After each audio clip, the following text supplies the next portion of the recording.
Everyone must have made mistakes when playing Blox Fruits, so you have to avoid big mistakes that you might do later. So today's I'm going to show you 10 mistakes you should never do in Blox Fruits. So what are they? But before that, don't forget to leave a like and subscribe. Without further ado, let's get into the video.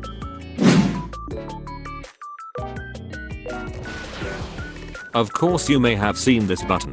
It is a compass. Simply put, it is useful for knowing the grinding location at your level. This is very useful for knowing the grinding location, so that you are not stuck there. But do not make it a benchmark that every location that is suggested you go directly to the suggested location. Usually at a certain level or even the previous location is much better for grinding than the one suggested by the compass. If you are still confused, you can check on Google or on YouTube how the best grinding is starting from level 1.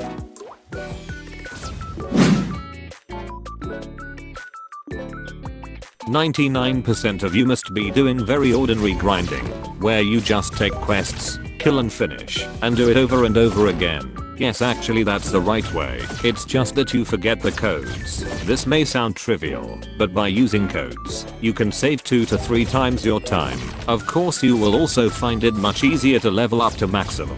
If you are confused about what the use of codes is, usually it will give you something like a free stats reset and free 2x experiences for 20 minutes. And there are so many codes in Blox Fruits. You can check on Google or YouTube to find out what codes you can enter.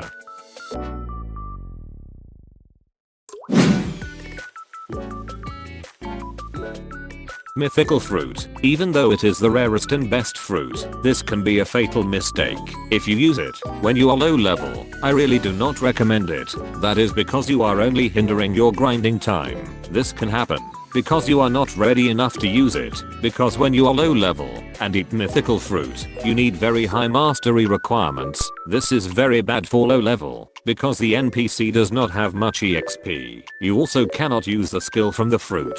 Of course this is a big mistake. You need a very long time to level up and increase mastery. Instead of using mythical fruit, it is much better for you to use fruits such as flame, ice, light, and even better with Buddha. It is much better since it helps you level up super fast and will not waste your time.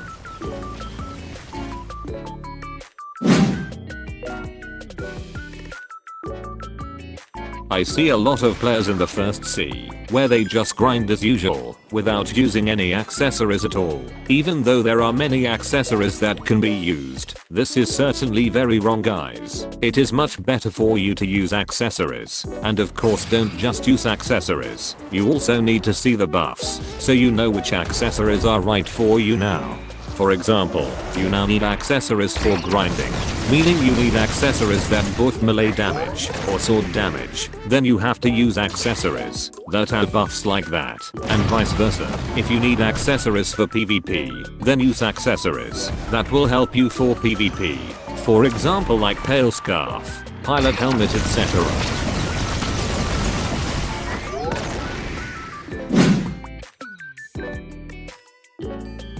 A gun, which is certainly a very useful thing if used for combos in PvP, but gun will be a fatal mistake if used at a low level and you use it for grinding. This is a mistake that some people may have done. They may be curious, so they do this.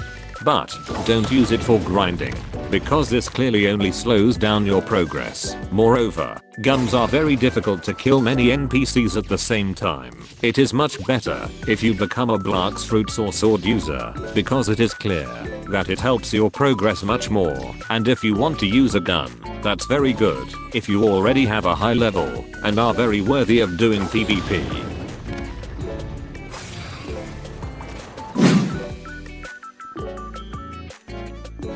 Some players, after buying the ability Aura, they don't care about it anymore, even though Aura or Haki can be leveled up to stage 5 or maximum. So to find out whether your Aura is maximumed or not, try using Aura and see if it has reached the whole body. If you look at me and think I haven't maximumed my aura, here I added my aura to the earliest stage, which I prefer, since it's very simple and cool. Leveling up aura to reach the last stage will certainly have its benefits, so each stage will definitely buff at least the damage from your melee or sword. So if you have reached the last stage, of course the damage you get is much greater than the early stages, and this is a very good thing. This will affect when you are grinding, raid or even PvP.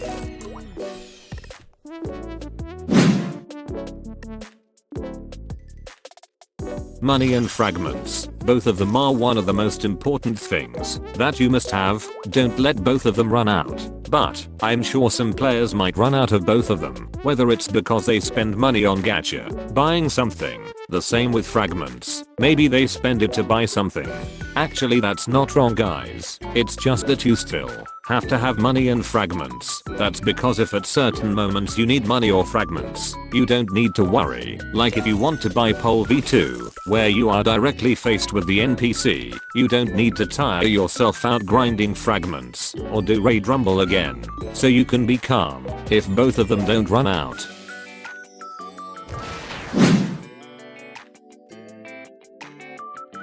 Doing PvP, it's actually very good, especially sharpening your combo and PvP skills. It's just that this is very wrong to do if you are still low level, where you don't have a good fighting style, a good sword, and haven't upgraded your race at all. It's better for you to do grinding first until you have reached a high level and already have good stuff. Yes, rather than doing PvP when you are low level, it's much better for you to grind first and focus on your progress. So you should focus on increasing your level, getting fighting style, sword, gun and all the good things. Then you can be ready to do PvP.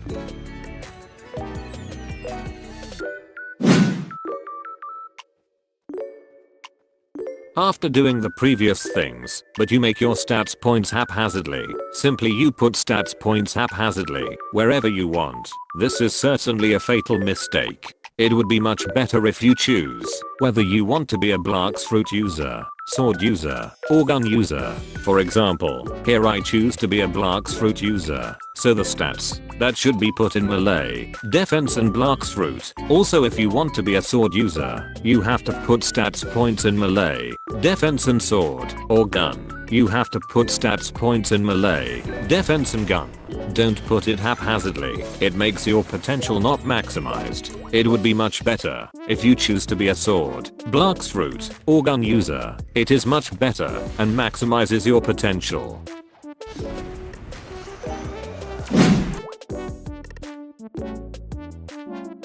I'm sure there are still many of you who haven't joined the official Blox Fruit's Discord server, even though here you can get many benefits, such as finding players who want to do sea events, raids, raid bosses, trials, and so on. Therefore, joining Blox Fruit's Discord is highly recommended. You can get many benefits from there, especially those who have been playing alone. You can also find friends from there. So that's it. That's the end of the video. Those are 10 mistakes you should never do in Blox Fruits. So among all the mistakes in this video, which ones have you done? Let me know in the comments. So thanks for watching. I hope you can enjoy my video. So see you guys in the next video.